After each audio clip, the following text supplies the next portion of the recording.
അയ്യപ്പ സംഗമം ഉദ്ഘാടനം ചെയ്തുകൊണ്ട് ഒരു കപട ഭക്തന്റെ രീതിയിലാണ് ബഹുമാനപ്പെട്ട മുഖ്യമന്ത്രി സംസാരിച്ചത്.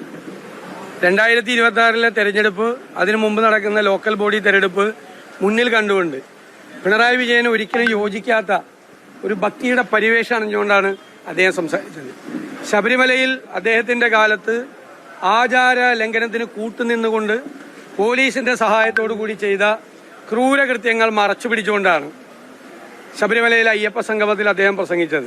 ഇപ്പൊ ഭക്തിയുടെ പരിവേഷമായി ശ്രീ പിണറായി വിജയൻ മാറിയിരിക്കുകയാണ്. കഴിഞ്ഞ 9.5 കൊല്ലമായി ശബരിമലയിൽ ഒരു വികസന പ്രവർത്തനവും നടത്താൻ തയ്യാറാകാത്ത സർക്കാർ ഇപ്പം മാസ്റ്റർ പ്ലാനും വന്ന് തെരഞ്ഞെടുപ്പിന്റെ സായാഹ്നത്തിൽ ജനങ്ങളെ കബളിപ്പിക്കാൻ വേണ്ടി ഇറങ്ങിയിരിക്കുകയാണ്. ഞങ്ങൾ ഉയർത്തിയിരിക്കുന്ന ചോദ്യങ്ങൾക്കൊന്നും മറുപടിയില്ല. സുപ്രീം കോടതിയിലെ സത്യവാങ്മൂലം പിൻവലിക്കുമോ?